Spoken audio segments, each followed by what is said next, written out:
এজাহার নামে এবং এজাহার বহির্ভূত গুরুত্বপূর্ণ আসামি যারা রয়েছে তাদেরকে আমরা গ্রেফতার করেছি এবং আর যারা পলাতক রয়েছে তাদেরকেও গ্রেফতার প্রক্রিয়াধীন রয়েছে। আর একটা বিষয়, আমাদের নিয়মিত কার্যক্রম যেটা ট্রাফিক ব্যবস্থাপনা।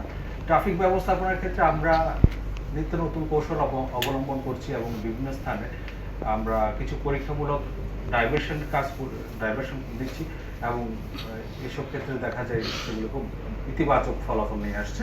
তথাপি কিছু ট্রাফিক আইনে বেশ কিছু মামলাও প্রতিদিন রুজু হয়। গত 24 ঘন্টায় এরকম 2845টি মামলা রুজু হয়েছে এবং এর মধ্যে 282টি গাড়ি ডাম্পিং করা হয়েছে এবং 93টি গাড়ি রেকভার করা হয়েছে। আমরা প্রত্যাশা করি নগরবাসী তারা সড়ক পরিবহন আইন মেনে চলবেন এবং নগরের যে ট্রাফিক শৃঙ্খলা সেটা মেনটেন করার জন্য পুলিশকে যথাযথভাবে সহায়তা করেন। আমরা ঢাকা মহানগরের পক্ষ থেকে নগরবাসীর সার্বিক নিরাপত্তা এবং নির্বিঘ্নে চলাচল নিশ্চিত করতে আমরা আন্তরিকতার সাথে কাজ করছি।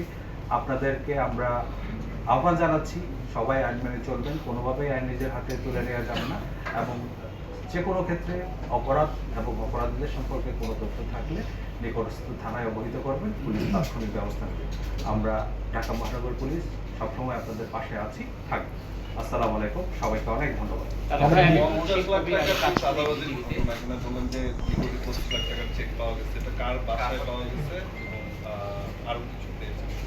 এফডিআর পাওয়া গেছে কিনা বা এটা আমরা তদন্তাধীন রয়েছে। একটা চেকের এখানে বিষয় আসছে 2,25,00,000 টাকা। এটা এই মামলায় যে গ্রেফতারকৃত রিয়াদ নামে একজন, আমরা অন্যান্য বিষয়গুলো তদন্ত করছি।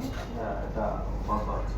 এই ঘটনায় যে আরো একবার চাঁদা চেয়েছিল, তখন তারা কেন পুলিশকে ইনফর্ম করেনি? এটা কি তাদের কি করা হয়েছে কিনা? আসলে কেনই বা তারা চাঁদা দিল, দিতে হলো তাদেরকে 10 লাখ 10 লাখ টাকা কেন দিবে? গুরুত্বপূর্ণ, আগেই যদি ইনফর্ম করতে হয় তো পরবর্তী অপরাধগুলো ঠেকানো যেত।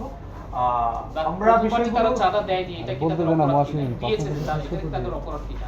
আমরা বিষয়গুলো খতিয়ে দেখছি কি কারণে তারা চাঁদা দিয়েছিল বা এক্ষেত্রে তাদের কোনো দুর্বলতা আছে কিনা সেই বিষয়গুলো আমরা খতিয়ে দেখছি। ভাই, রিমান্ডে থাকা সমন্বয়করা আরো বেশ কয়েকজন ব্যবসায়ীর কাছ থেকে টাকা নিয়েছে।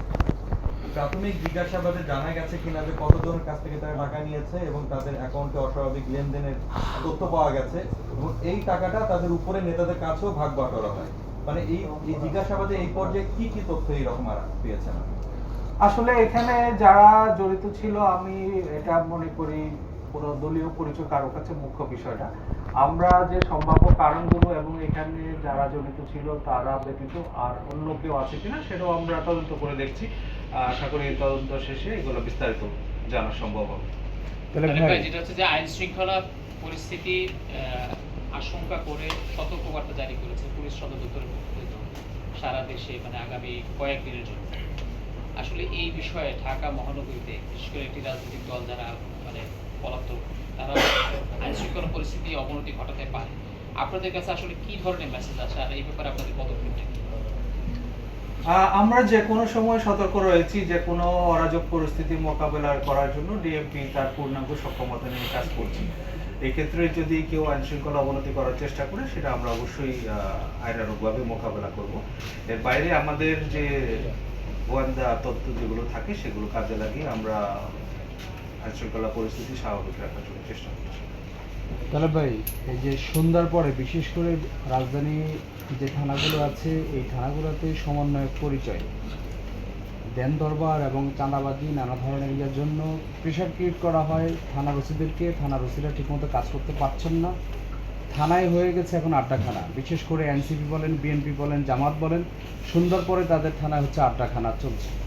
এই ধরনের প্রচুর অভিযোগ আছে। এই বিষয়ে আপনাদের আসলে থানায় তো আড্ডার বিষয় না বা কেউ সালিশ করার বিষয় না। আমরা কয়েকটি ভিডিও দেখছি এবং কয়েকটি ঘটনা দেখছি, থানায় সালিশ করতেছে এনসিপি, থানায় সালিশ করতেছে বিএনপি, থানায় সালিশ করতেছে হলো জামাত।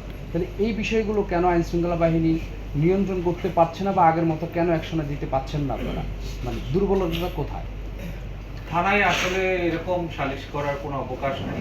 যদি কোনো মামলার বাদী অথবা বিবাদী তারা নিজেদের মধ্যে আপোষ মীমাংসা করে সেক্ষেত্রে তারা নিজেদের মতো করে করতে পারে। তবে এই ক্ষেত্রে আপনি যেটা বললেন দেন দরবার বা তদবির, এইগুলা থানায় বসে কোনো নাম দিয়ে করার কোনো অবকাশ নেই। এই ক্ষেত্রে কোনো সুস্পষ্ট অভিযোগ পেলে আমরা অবশ্যই প্রয়োজনীয় ব্যবস্থা গ্রহণ করব। পুলিশ আগের মতো অ্যাকশনে কেন যেতে পারছে না? আমরা দেখছি যে গত বছরের তুলনা বা এর আগের বছর তুলনা আমরা দেখছি যে একেবারে মোহাম্মদপুর ছিনতাইকারীদের অভয়ারণ্য হয়ে উঠছে। এরেস্ট হচ্ছে, পুলিশ কাজ কিন্তু তারপরে দমানো যাচ্ছে না। পুরো রাজধানীটাই আপনার চাঁদাবাজি আর ছিনতাইয়ের প্রতিদিনই ঘটনা ঘটছে। তাহলে পুলিশ কেন অ্যাকশনে যেতে পারছে না আগের মতো? ভয় পাচ্ছে আমার কি? আপনার প্রশ্নের একটা পার্ট আমি বলি। পুলিশ কিন্তু যথেষ্ট সক্রিয় রয়েছে মাঠে, এবং ঢাকা মহানগর পুলিশ যথাযথভাবে কাজ করছে দেখে কিন্তু অপরাধের মাত্রাটা অনেকটাই স্থিতিশীল রয়েছে, এবং যেসব ঘটনা ঘটছে খুব অল্প সময়ের ব্যবধানে সেই ঘটনায় জড়িতদের আমরা আইনের আওতায় নিয়ে আসতে পারছি।